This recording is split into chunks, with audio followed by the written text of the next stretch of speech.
आलू गोश्त को हर घर में बनने वाली और हर किसी की फेवरेट रेसिपी का नाम दूं तो बिल्कुल भी गलत नहीं होगा। मगर क्या है ना, आलू गोश्त हर कोई परफेक्ट नहीं बना सकता। अगर आप परफेक्ट आलू गोश्त खाना चाहते हैं ना तो मेरी रेसिपी को एंड तक देखें। बिस्मिल्लाहिर्रहमानिर्रहीम, अस्सलाम वालेकुम। मैं हूँ समरीन अकमल। मैं आपको अपने चैनल दिल्ली के जायके में वेलकम करती हूँ। उम्मीद करती हूँ आप सब लोग खैरियत से होंगे। तो आज जायकेदार आलू गोश्त के लिए हम ना तो ढेर सारे गरम मसालों का इस्तेमाल करेंगे, ना ही पोटली बनाने की झंझट करे होगी, और ना ही आपको अलग से गोश्त की यखनी बनानी पड़ेगी। आसान सी रेसिपी है मगर है जायकेदार। तो रेसिपी को आप लोगों ने एंड तक देखना है। अच्छी लगे तो अभी से ही लाइक कर दीजिए, और साथ के साथ दिल्ली के जायके को जिन लोगों ने अभी तक सब्सक्राइब नहीं किया तो काइंडली आप लोग दिल्ली के जायके को सब्सक्राइब कर लीजिए। बेल के बटन को ज़रूर प्रेस कीजिएगा, इससे मेरी हर नहीं आने वाली इसी तरह यमी यमी रेसिपी आपको फौरी देखने को मिलेगी। तो रेसिपी को अपने फ्रेंड फैमिली में लाजमी शेयर भी किया करें। आप सबका बेहद शुक्रिया। तो चले मज़ेदार सा देगी आलू गोश्त बनाना स्टार्ट कर लेते हैं। तो पतीली में सबसे पहले हम ऑयल डालेंगे। ऑयल या घी आपकी मर्ज़ी, आप जो डालना चाहे। ऑयल आप अपने हिसाब से शामिल कर लीजिएगा। मैंने यहाँ पर जो है हाफ़ कप ऑयल शामिल कर लिया है।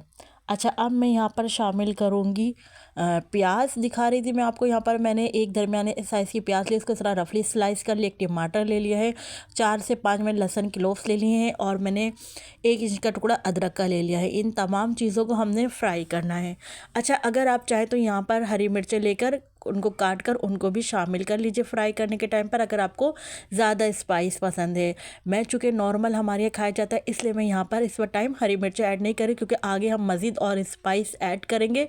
तो इसलिए मैंने यहाँ पर हरी मिर्चें जो है स्किप कर दी। अगर आप ज़्यादा स्पाइस खाते तो आप यहाँ पर हरी मिर्चें भी फ्राई कर लीजिएगा इन तमाम चीज़ों के साथ। यहाँ पर हमने प्याज को कोई कलर नहीं देना। टमाटर भी हल्के से सॉफ्ट हो जाए, प्याज भी सॉफ्ट हो जाए, तो तमाम चीज़ें सॉफ्ट हो जाए, फिर हम इनको जो है निकाल कर एक साइड पे रख देंगे। एक प्लेट में निकाल कर एक साइड पे रख देंगे, फिर इनको हम ठंडा होने देंगे। अच्छा, जब ये ठंडा हो जाएंगे ना तो मैं क्या करूँगी, थोड़ा सा मिक्सी जार में पानी डालकर ना इन तमाम चीज़ों का मैं पेस्ट बना लूँगी। तो आप लोगों ने भी यही करना है कि इनको हल्का सा सोटे करना है बस हमने, और बस सॉफ्ट होने पर इनको निकाल लेंगे, और फिर मिक्सी जार में थोड़ा सा पानी डाल के फ़ाइन पेस्ट बनाना है। बिल्कुल आपने फ़ाइन पेस्ट बनाना है इसका, ठीक है। तो चलें, जब ठंडा हो जाए जब हम इसका फ़ाइन पेस्ट बना लेंगे थोड़ा सा पानी डालकर। अच्छा, अब यहाँ पर हम खुशबू मसाले ले लेते हैं, जिनमें से मैं दिखा रही थी। मैंने लौंग ले लिए 4 अदद, हरी इलायची 2 अदद ले ली, 1 टीस्पून ज़ीरा ले लिया, दालचीनी का छोटा सा टुकड़ा ले लिया है, और मैंने साबुत काली मिर्ची ले ली और बड़ी इलायची ले ली है। इन तमाम चीज़ों को हम हल्का सा क्रैकल करेंगे। अच्छा जी, अब आ जाती है बारी गोश्त की। तो यहाँ पर देखिए, मैंने बीफ का आधा किलो गोश्त लिया है। ये हड्डी वाला गोश्त लिया है। हड्डी वाले गोश्त में ही जो है शोरबे वाले खाने बहुत अच्छे बनते हैं, क्योंकि इनकी जो अर्क और यखनी निकलती है ना हड्डी वाले गोश्त की, उससे आपके शोरबे का टेस्ट दुबाला हो जाता है। तो देखिए, यहाँ पर हमने गोश्त को इतना फ्राई किया कि ये पिंक से वाइट कलर का हो गया। फिर हमने जो सब्जियां फ्राई करके निकाली थी ना, उनको थोड़ा सा पानी डालकर हमने पेस्ट बनाकर यहाँ पर शामिल कर दिया है। अब यहाँ पर मिक्स कर लेंगे गोश्त में इस पेस्ट को। अच्छा, इस रेसिपी में आप चाहें तो आप इसको मटन से भी बना सकते हैं और चिकन से भी बना सकते हैं। मैं बीफ से बना रही हूँ। तो देखिए, यहाँ पर जो हमने वो डाले थे ना सब्जियाँ, पीस कर उसको पेस्ट बनाकर उनको हम गोश्त के साथ ना अच्छी तरीके से भुनाई कर रहे हैं यहाँ पर हम। अच्छा, अगर आप चाहें तो आप लोग बोनलेस गोश्त भी ले सकते हैं, लेकिन ये कि हड्डी वाले गोश्त से ज़रा शोरबा जो है टेस्टी बनकर तैयार होता है। चले आ जाते हैं अब स्पाइस की तरफ। तो यहाँ पर स्पाइस में मैं शामिल कर दूँगी सबसे पहले लाल पिसी हुई मिर्चें। तो यहाँ पर मैं 1 टीस्पून भरकर जो है लाल पिसी हुई मिर्च शामिल कर रही हूँ। इसके अलावा मैं यहाँ पर स्पाइस में शामिल करूँगी लाल कुटी हुई मिर्च। तो ये मैं हाफ़ टी स्पून यहाँ पर लाल कुटी हुई मिर्च शामिल कर रही हूँ। फिर यहाँ पर हम शामिल कर देंगे पिसा हुआ धनिया। तो मैंने यहाँ पर पिसा हुआ धनिया जो है 1 टीस्पून ले लिया है। पिसा हुआ धनिया शामिल करने के बाद अब बारी आ जाती है नमक की। तो नमक यहाँ पर मैंने 1 टीस्पून भर कर ले लिया है। फिर मैंने यहाँ पर 1 टीस्पून पिसा हुआ ज़ीरा शामिल कर दिया है।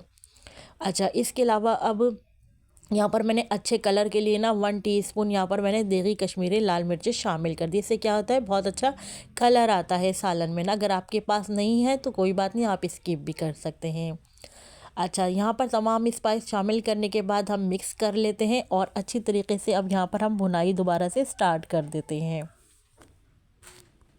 अच्छा देखिए, अक्सर क्या होता है जब भी हम शोरबे वाले खाने में प्याज व्याज टमाटर वगैरह डालते हैं तो क्या होता है वो तैरते हुए प्याज टमाटर तैरते हुए नज़र आते हैं शोरबे में ना। तो आप लोग अगर मेरे तरीके से आलू गोश्त बनाकर देखेंगे ना तो इंशाल्लाह ताला शोरबा आपका इंतहाई टेस्टी भी बनेगा और स्मूथ और सिल्की भी रहेगा आपका शोरबा ना। देख रहे हैं आप, हमें यहाँ पर कोई भी चीज़ आपको तैरती हुई नज़र नहीं आ रही, ना प्याज ना टमाटर। अच्छा देखिए, जब मसालों की हमने भुनाई कर ली, उनका कच्चापन दूर हो गया, तो अब हमने यहाँ पर दही शामिल कर दिया। तो 3 to 4 टेबल स्पून मैंने यहाँ पर दही के शामिल कर दिए हैं।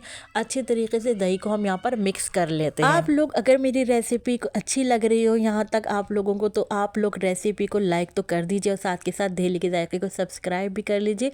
बेल के बटन को ज़रूर प्रेस कीजिए, जिससे मेरी हर नई आने वाली यमी रेसिपी आपको फौरी देखने को मिलेगी। रेसिपी को अपने फ्रेंड फैमिली में लाजमी शेयर भी क्या करें। आप सबका बेहद शुक्रिया।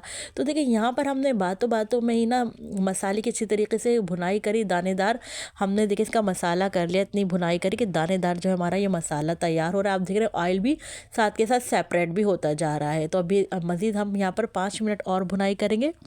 तो माशाल्लाह से आपने देखा हमने कितना माशाल्लाह अच्छा यहाँ पे भुनाई करी कि आप ज़रा इसकी लुक चेक करें। माशाल्लाह दानेदार कौरमा बिल्कुल हमारा तैयार हुआ है। मैं आपको यहाँ पर इसलिए दिखा रही थी कि देखिए बिल्कुल भी प्याज टमाटर तो जैसे नज़र ही नहीं आ रही हो, कि जैसे हमने डाली ना हो। आप देख रहे हैं बिल्कुल से भी नज़र नहीं आ रही।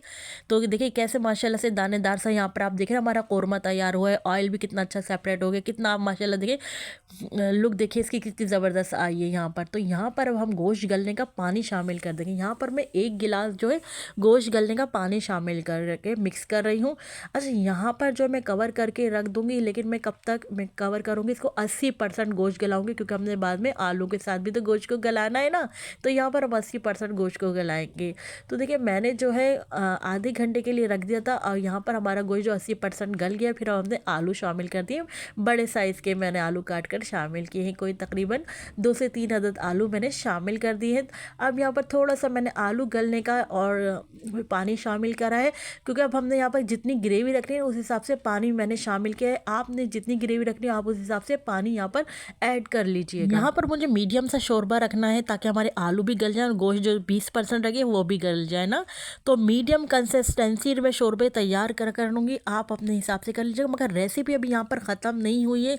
यहाँ पर हम मज़ीद फ्लेवर और खुशबू देने के लिए और स्पाइस भी ऐड करेंगे। तो रेसिपी को आप लोगों ने एंड तक देखना है। तो देखिए यहाँ पर हमारा आलू भी गल गए हैं। हमने तकरीबन 15 मिनट के लिए रखे थे आलू गलाने के लिए। देखिए आलू भी गल गए, गोश्त भी हमारे गल गए। यहाँ पर खुशबू के लिए मैंने हरा धनिया शामिल किया है, हरा मिर्चें शामिल करी हैं। अच्छा, और मज़ीद इसको फ्लेवर देने के लिए मैं यहाँ पर आपको बता दूँ कि यहाँ पर आपने क्या क्या चीज़ें ऐड करनी है। यहाँ पर खुशबू के लिए मैं शामिल करूँगी गरम मसाला।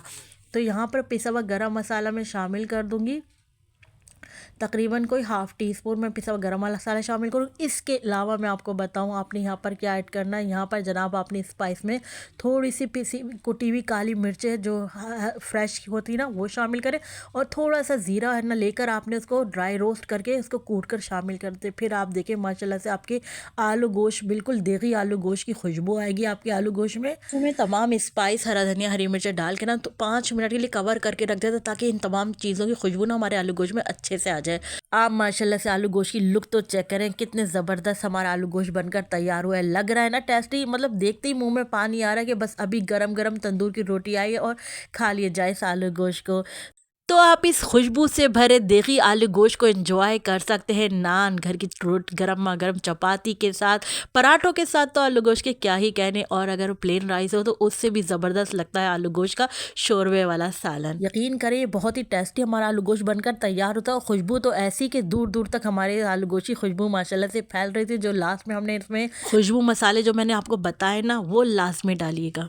ज़ीरा भूनकर शामिल करिए, कुटी हुई काली मिर्च डालिए, पिसा हुआ गरम मसाला शामिल कीजिए। जो मैंने आपको होममेड मेरे पिसे हुए गरम मसाले की रेसिपी मेरे चैनल दहली के जायक़े पर अपलोड है, वही गरम मसाला मैंने यहाँ पर पिसा हुआ शामिल किया है। ढेर सारा हरा धनिया डालिए, हरी मिर्च डालिए। आप यकीन करें फिर तो देगी आपका आलू गोश्त बिल्कुल तैयार हो गया। वाह वाह, फिर तो क्या ही कहने। जब ये तमाम चीज़ें आप डालेंगे ना तो एक ज़बरदस्त हमारा आलू गोश्त बनकर रेडी हो जाएगा। आप इस रेसिपी को ट्राई करें ना तो मुझे फीडबैक देकर लाजमी बताया करें कि आप लोगों को कैसी लगी। तो ये रेसिपी रेसिपी मैंने अपनी बहुत सारी बहनों की पुरजोर फरमाइश पर बनाई है। मैंने ये अपने स्टाइल में देखी मज़ेदार सा आलू गोश्त की रेसिपी दी है आप लोगों को, तो ट्राई करना तो बनता है। रेसिपी बनाए इंशाल्लाह ताला आप लोगों को बहुत पसंद आएगी। तो चले चलती हूँ, क्योंकि मैं आप लोगों के लिए इसी तरह मज़े मज़े की यमी रेसिपी लेकर आप लोगों की खिदमत में हाजिर होती रहती हूँ। जब तक के लिए मुझे समरीना अकमल को दिल्ली के जायके से इजाज़त दीजिए। अल्लाह हाफिज़।